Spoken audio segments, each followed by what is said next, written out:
Hello साथियों, मैं Sachin Kumar hi fi online classes में आप लोगों का स्वागत करता हूं। साथियों, मैंने इससे पहले आप लोगों के लिए यूपी टीजीटी सिलेबस डिस्कस किया था। यूपी टीजीटी में मैंने जितना भी सिलेबस आपको बताया था वो आशा करता हूं आप लोगों ने नोट कर लिया होगा। आज हम रसायन विज्ञान में एक नया टॉपिक लेंगे। आज हम पहली क्लास जो ले रहे हैं वो एक नया टॉपिक लेंगे, वो है हमारा मैटर, द्रव्य।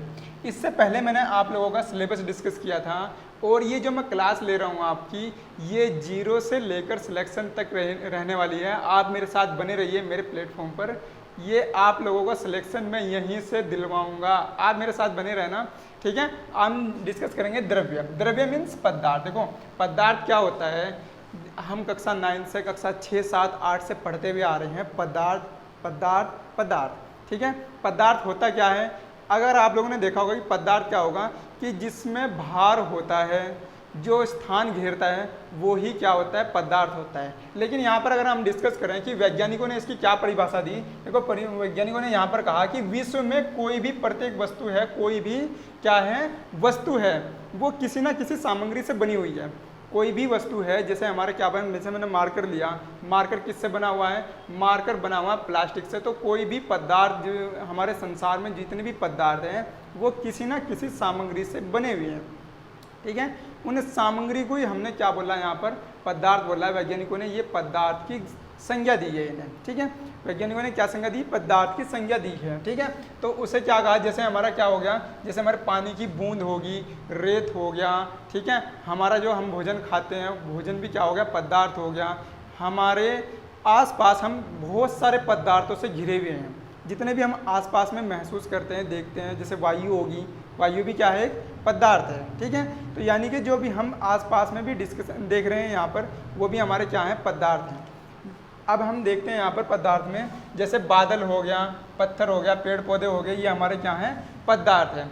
जो हमारे पुराने टाइम के जो हमारे दर्शन शास्त्र रहे हुए हैं, जो हमारे दार्शनिक रहे हैं, उन्होंने भी पदार्थों को 5 भागों में बांटा है। ये 5 भाग हैं हमारी पृथ्वी, वायु, जल, अग्नि हो गया हमारा, अग्नि, और कौन सा है, आकाश, ठीक है। ये हमारे 5 भागों में बांटा था दार्शनिकों ने।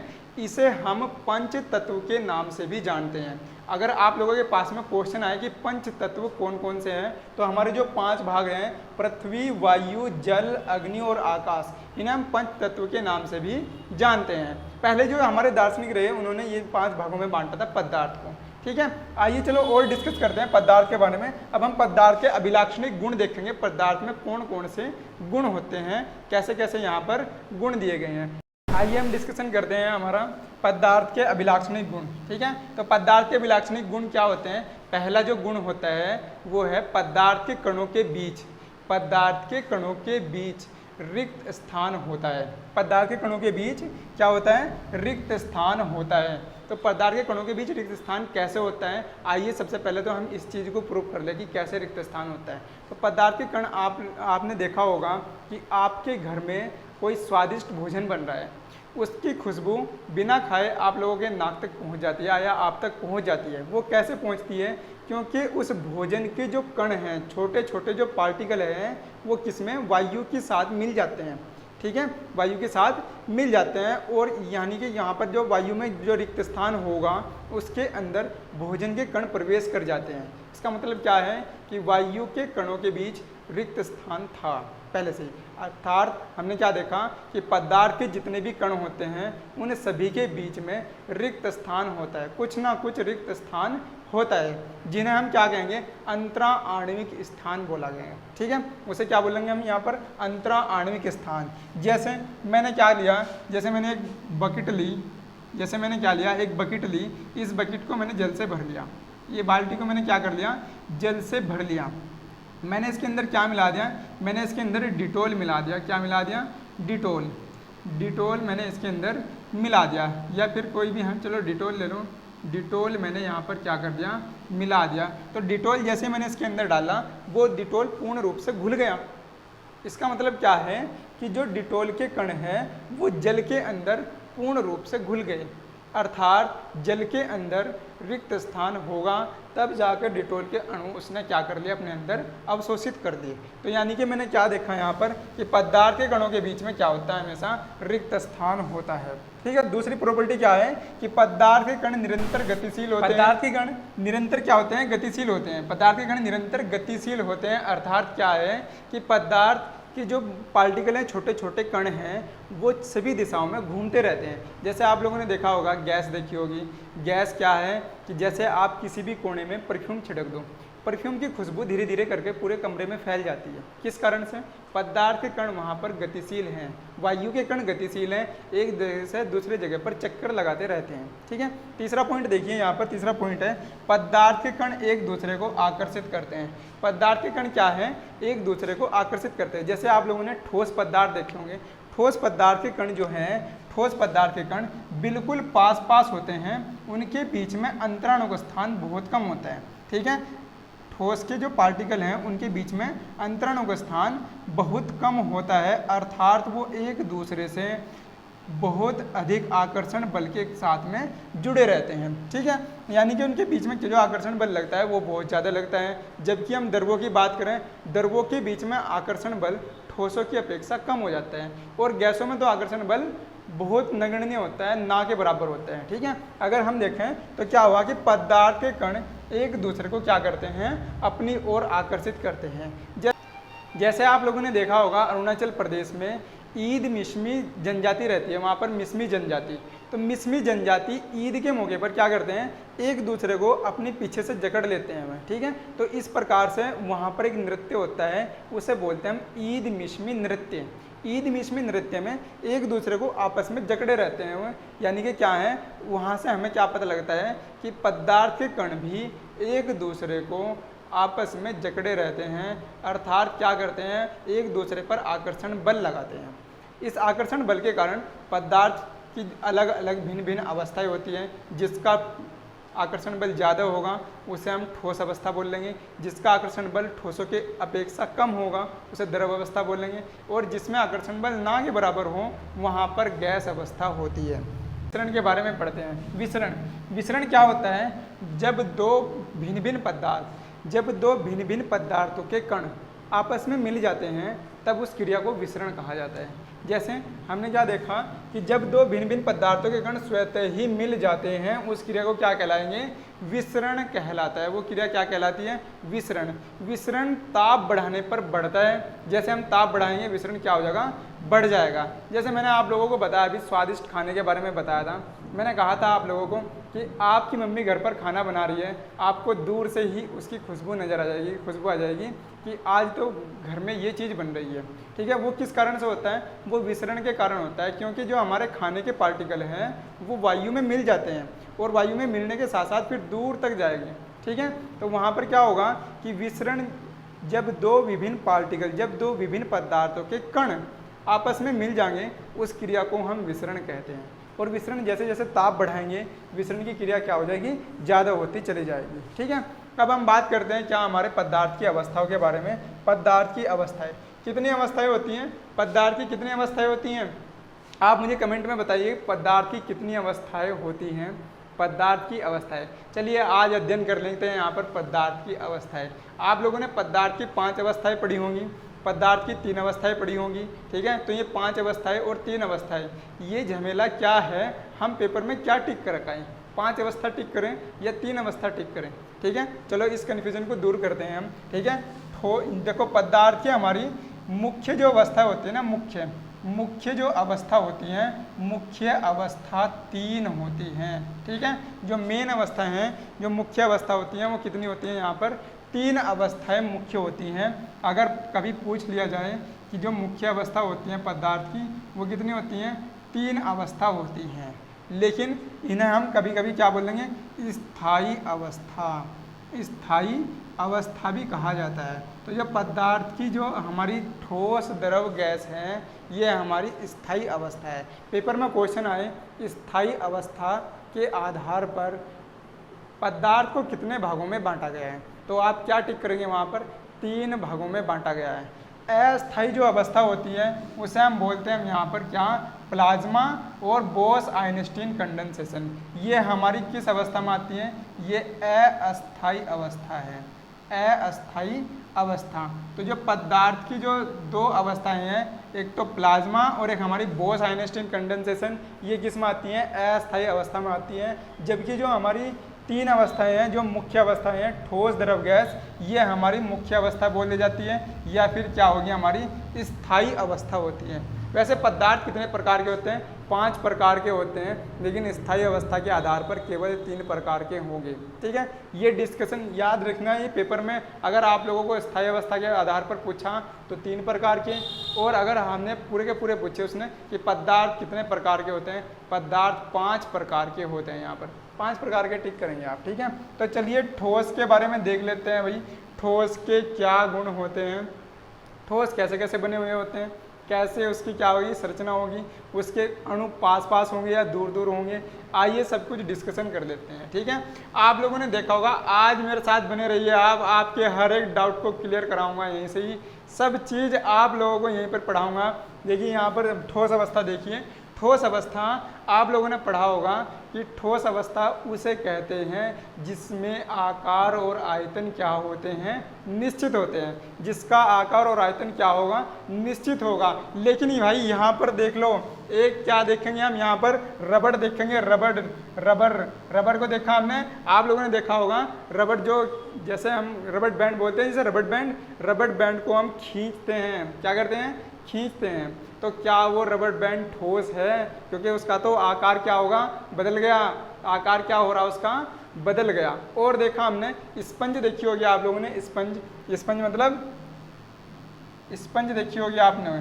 ठीक है, स्पंज को अगर आप दबाएंगे उसका भी आकार बदल गया, उसका भी क्या बदल गया, आकार। तो क्या स्पंज ठोस है, बताइए, क्या स्पंज ठोस है? कमेंट बॉक्स में बताइए मुझे, क्या स्पंज ठोस है या नहीं है। ठीक है, स्पंज ठोस है या नहीं है। चलिए सबसे पहले तो हम ठोस की परिभाषा देख लेंगे, ठोस की परिभाषा क्या होती है। ठोस अवस्था के बारे में अध्ययन कर लेते हैं। ठोस अवस्था, तो ठोस अवस्था मैंने आप लोगों को अभी भी थोड़ी देर पहले डेफिनेशन बताई है कि क्या, ऐसे पदार्थ जिनका आकार और आयतन निश्चित होता है, क्या कहलाएंगे, हमारे ठोस कहलाएंगे। लेकिन इसमें एक डेफिनेशन और जोड़ेंगे हम, देखो, ऐसे पदार्थ जिनका आकार और आयतन निश्चित होता है, क्या कहलाएंगे, ठोस। वह नगण्य संपीड़न होता है, जिनमें क्या होगा, नगण्य संपीड़न। इसका मतलब जो दबाने पर बिल्कुल भी कंप्रेस ना हो, वही क्या है, हमारे ठोस हैं। ठीक है, वही क्या है, हमारे ठोस हैं, वही क्या कहलाएंगे, ठोस कहलाएंगे। लेकिन क्या है कि ठोस में क्या है, जब बाह्य बल लगाया जाता है, तो ठोस अपना रूप परिवर्तित नहीं करता, वो बिल्कुल रूप परिवर्तित नहीं करेगा, वो टूट जाएगा लेकिन रूप परिवर्तन नहीं करेगा। ठीक है, टूट जाएगा, वो रूप परिवर्तन नहीं करेगा। तो यहाँ पर बाह्य बल लगाने पर ठोस टूट सकते हैं, परंतु इनका आकार परिवर्तित नहीं होता, इसलिए क्या होंगे, इसलिए ये दृढ़ होंगे। ठीक है, इसलिए क्या होंगे, दृढ़ होंगे। जैसे आप लोगों ने लोहा देखा होगा, लोहा, लकड़ी, ये सब क्या है, लोहा, लकड़ी, ये सब क्या है, हमारे ठोस हैं। ठीक है, पत्थर देखा होगा, पत्थर पर आप लात मारो, पत्थर क्या है, इतना ठोस है कि आपका पैर टूट जाएगा, पर क्या, पत्थर को कुछ नहीं होगा, पत्थर रूप परिवर्तित नहीं करेगा। ठीक है, तो ऐसे पदार्थ जो बाह्य बल लगाने पर क्या करेंगे, टूट सकते हैं, लेकिन क्या है, रूप परिवर्तित नहीं कर सकते, वही हमारे क्या कहलाएंगे, ठोस कहलाएंगे। लेकिन आज हम क्या, कुछ अपवाद की बात करेंगे। यहाँ पर देखो, हमारे कुछ अपवाद होते हैं। देखो हमने क्या देखा यहाँ पर, रबड़ बैंड को आप लोगों ने क्या करा, रबड़ बैंड लिया, रबड़ बैंड को खींच दिया, तो खींचने पर क्या होगा, रूप परिवर्तित होगा नहीं। आप उसे बाह्य बल को छोड़ दो तो वो अपने ही रूप में आ जाता है। इसका मतलब क्या है कि देखो, वो भी क्या है, ठोस पदार्थ है। ठीक है, रबड़ बैंड क्या है, ठोस पदार्थ है। क्यों, क्योंकि आपने बल लगाया, बल लगाने पर खिंच गया, लेकिन जैसे ही बल हटाया वो अपनी पूर्ण अवस्था में लौट आया, तो इसलिए क्या है, ठोस है। ठीक है, दूसरा हमने देखा, भाई आप मुझे बताओ, डिस्कशन करके बताओ कि ये क्या है, ये चीनी और जो नमक है, चीनी और हमने क्या लिया, नमक लिया। चीनी का सूत्र क्या होता है, C12H22, O क्या होता है 11, और नमक का NaCl होता है, NaCl। ये हमने किसी भी क्या लिए, पात्र में, एक पात्र में हमने ले लिए। ठीक है, उस पात्र में लिए गए किसी भी पात्र में लिए गई चीनी और क्या हमारा नमक है, वो बताइए वो ठोस अवस्था में है या नहीं है। क्योंकि वहाँ पर क्या है कि जिस बर्तन के अंदर हमने डाल ले उस बर्तन का रूप ले लिया उन्होंने। अब जब वो उस बर्तन का रूप ले लिया तो वो तो क्या होने चाहिए थे भाई, द्रव होने चाहिए थे, ठीक है, द्रव अवस्था में होने चाहिए थे। अब क्या है कि चीनी और नमक तो क्या है, ठोस है भाई। अब ये ठोस कैसे हैं बताइए जरा, इसके डिस्कशन कीजिए कि इस पर क्या होगा कि चीनी जो है और नमक है हमने अलग अलग पात्र में लिए हुए हैं, तो आप मुझे बताइए कि वो ठोस हैं या द्रव का गुण दर्शा रहे हैं। वहाँ पर देखिए वहाँ पर वो ठोस ही हैं। क्यों? क्योंकि किसी भी पात्र में पड़ी हुई चीनी के क्रिस्टल अपना रूप परिवर्तन नहीं कर रहे हैं, ठीक है। केवल जिस बर्तन में डाले गए हैं उस बर्तन का उन्होंने आकार ग्रहण किया है, लेकिन चीनी का क्रिस्टल अपना रूप परिवर्तित नहीं कर रहा। चीनी का क्रिस्टल को हम क्या है कि वहाँ पर भंगुर कर सकते हैं, उसमें तोड़ सकते हैं, लेकिन वो वहाँ पर उसका रूप परिवर्तन नहीं हो सकता, ठीक है। तो यानी कि ये क्या है हमारा, ये भी एक एजम्पशन है। चीनी और नमक को अगर हमने किसी भी बर्तन में डाल दिया तो वो ही क्या होगा हमारा यहाँ पर, वो भी हमारा क्या होगा, ठोस होगा। रबड़ बैंड भी हमारा ठोस है। विभिन्न प्रकार के बर्तन में रखी चीनी और नमक भी हमारे ठोस है। स्पंज भी हमारी क्या होती है, स्पंज भी हमारी ठोस होती है। कैसे भाई, स्पंज तो आप कहोगे जी वो तो जैसे उसे दबाते हैं वो तो दब जाती है, लेकिन अगर हम उन्हें उस पर से बल हटा लिया तो फिर वो अपनी पूर्व अवस्था में आ जाएगी। इसलिए क्या है, स्पंज भी ठोस है, ठीक है। स्पंज के अंदर भरी वायु जब हम उसे दबाते हैं तो वो बाहर निकल जाती है, लेकिन जैसे ही हम बल हटाएंगे वो अपनी पूर्व अवस्था को प्राप्त कर लेगी। इसलिए क्या है, स्पंज भी हम ठोस की श्रेणी में रखा गया है। ये साथ में हम अपनी अगली अवस्था के बारे में बात करें तो पदार्थ की अगली अवस्था है हमारी द्रव अवस्था, ठीक है। द्रव अवस्था में आप लोगों ने पढ़ा होगा, 6, 7, 8 से पढ़ते आ रहे हैं कि जिसका आकार क्या होता है, अनिश्चित होता है, लेकिन द्रव्यमान क्या होगा इसका, निश्चित होगा, ठीक है। आकार क्या है, अनिश्चित है, और द्रव्यमान क्या है इसका, निश्चित होगा। तो वही क्या कहलाओगा, आयतन हमारा क्या होगा इसका, निश्चित होगा, वही क्या कहलाओगी, हमारी द्रव अवस्था कहलाओगी, ठीक है। तो देखिए यहाँ पर इसके मुख्य बात देख लेते हैं हम, क्या है इसमें। सबसे पहले द्रवों में बहने का गुण होता है, ठीक है, बहाव होता है, द्रवों में बहने का गुण होता है, इसलिए उनका आकार क्या होता है, आकार उनका अनिश्चित होता है। उनका आकार क्या होता है, बदलता रहता है, आकार उनका बदलता रहता है, ठीक है। तो यहाँ पर और देखेंगे हम, यहाँ पर ठोस द्रव का विसरण द्रवों में होता है। अगर हम ठोस को भी मतलब विसरित किया जाए या किसी द्रव को घोला जाए तो वो द्रव में विसरित हो जाते हैं, ठीक है। ठोस द्रव गैस का भी विसरण द्रव में संभव है। जैसे आप लोगों ने देखा होगा oxygen gas, carbon dioxide gas जो हमारी किस में घुली रहती है, जल में घुली रहती है, ठीक है। तो ठोस द्रव गैस वो इन सब का विसरण किस में होता है, द्रव में होता है, ठीक है, द्रव में होता है इनका। देखो वायुमंडल में उपस्थित द्रव गैसें जितनी भी हैं वो किस में विसरित हो जाती हैं, यहाँ पर वायुमंडल की गैसें द्रव में विसरित हो जाती है। जैसे आप लोगों ने देखा होगा जल के अंदर घुली कौन सी, O2 गैस से, जो हमारे गैस है, जो O2 गैस है उससे जो हमारे किसके समुद्री जीव है जो पानी में रहने वाले जीव हैं, पानी वाले जीव समुद्र में घुली ऑक्सीजन से सांस लेते हैं, ठीक है, समुद्र में घुली ऑक्सीजन से सांस लेते हैं। कार्बन डाइऑक्साइड हमारे पेय पदार्थों में उपस्थित होती है, कार्बन डाइऑक्साइड गैस, ठीक है। कोका कोला हो गया, हमारी थम्सअप होगी, ये सब इसमें कौन सी गैस होती है, कार्बन डाइऑक्साइड गैस इनमें उपस्थित होती है, ठीक है। तो देखो यहाँ पर बताया भी गया कि द्रव में ठोस द्रव गैस तीनों का विसरण संभव है, ठीक है, ठोस द्रव गैस तीनों का विसरण संभव है। चलिए हम अपनी अगली स्टेट के बारे में बात करते हैं, पदार्थ की अगली अवस्था, ठीक है। यहाँ से मैं एक चीज आप लोगों को बता दूं सबसे पहले कि यहाँ पर एक आया, यहाँ पर आयतन की मुझे SI इकाई, आयतन की SI इकाई क्या है और आयतन की साधारण इकाई क्या है, आप मुझे कमेंट बॉक्स में लिखेंगे आयतन की साधारण इकाई क्या है और आयतन की SI इकाई क्या है। ये आज आप लोगों का क्वेश्चन रहेगा। चलिए हम अगली अवस्था के बारे में बात करते हैं, गैसीय अवस्था में पदार्थ की वह अवस्था जिसका आकार और आयतन निश्चित नहीं होता वो हमारी क्या कहलाओगी, गैसीय अवस्था कहलाओगी। इसका मतलब उसमें ना तो आकार, जिस किसी बर्तन में वो डाल दी जाती है उसी का आकार ग्रहण कर लेती है और उसका आयतन भी क्या निश्चित नहीं होता। ध्यान रखियो साथियों, ध्यान रखना कि ये सबसे ज़्यादा संपीड़ित होती है। पदार्थ की वह अवस्था जो सबसे ज़्यादा संपीड़ित होती है वो कहलाएगी हमारी कौन सी, गैसीय अवस्था, ठीक है। देखो इसका सबसे अधिक, ये सबसे ज़्यादा अधिक संपीड़ित होती है, ठीक है। जैसे घरों में यूज़ होने वाली एलपीजी गैस, घरों में कौन सी गैस यूज, आप लोगों ने देखा होगा एलपीजी गैस जो यूज होती है वो लिक्विड फॉर्म में, अगर हम सिलेंडर को हिलाकर देखेंगे तो हमें लिक्विड फॉर्म में मिलेगी वो, ठीक है।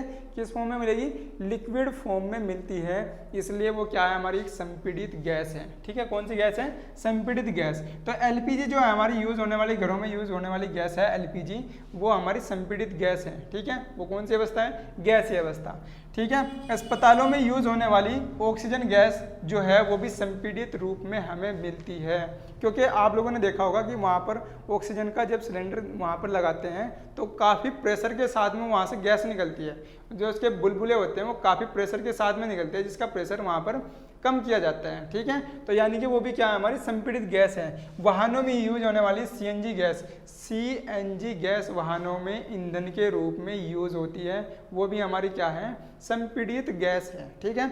आप लोगों का होमवर्क रहेगा, आप मुझे इसके एलपीजी और सीएनजी, एलपीजी और सीएनजी इन दोनों की फुल फॉर्म कमेंट बॉक्स में लिखेंगे कि इनकी फुल फॉर्म क्या होती है, ठीक है। तो साथियों आज के लिए तो इतना ही। आज ये हमने जो डिस्कशन किया है यहाँ पर अवस्थाओं के बारे में, पदार्थ की अवस्थाओं के बारे में, वो हमने स्थायी अवस्था के बारे में अध्ययन करा, पदार्थ की स्थायी अवस्था। अगली क्लास में हम इसकी अस्थायी अवस्था और अगला टॉपिक यहाँ पर अध्ययन करेंगे उसमें, ठीक है। तो बने रहिए हमारे साथ, हमारे YouTube चैनल पर आप लोगों को जीरो से लेकर बहुत हाई लेवल तक की जानकारी मैं यहाँ पर दूंगा, ठीक है। तो आप मेरे साथ बने रहना और वीडियो को लाइक कीजिए, चैनल को सब्सक्राइब कीजिए और बने रहिए हमारे साथ, ठीक है। मेरा आप टेलीग्राम चैनल भी फॉलो कर सकते हैं। मेरा टेलीग्राम चैनल है सचिन सर केमिस्ट्री के नाम से, सचिन सर केमिस्ट्री के नाम से मेरा टेलीग्राम चैनल है, आप इसे भी फॉलो कर लेना। और इस पर मैं डेली की क्विज डालता रहता हूँ, जो हमारे नोट्स हैं वो सब आप लोगों को यहीं से ही मिलेंगे, और जितने भी टेस्ट सीरीज होगी वो भी सब यहीं से प्रोवाइड कराई जाएगी। आप मेरा टेलीग्राम चैनल फॉलो कीजिए।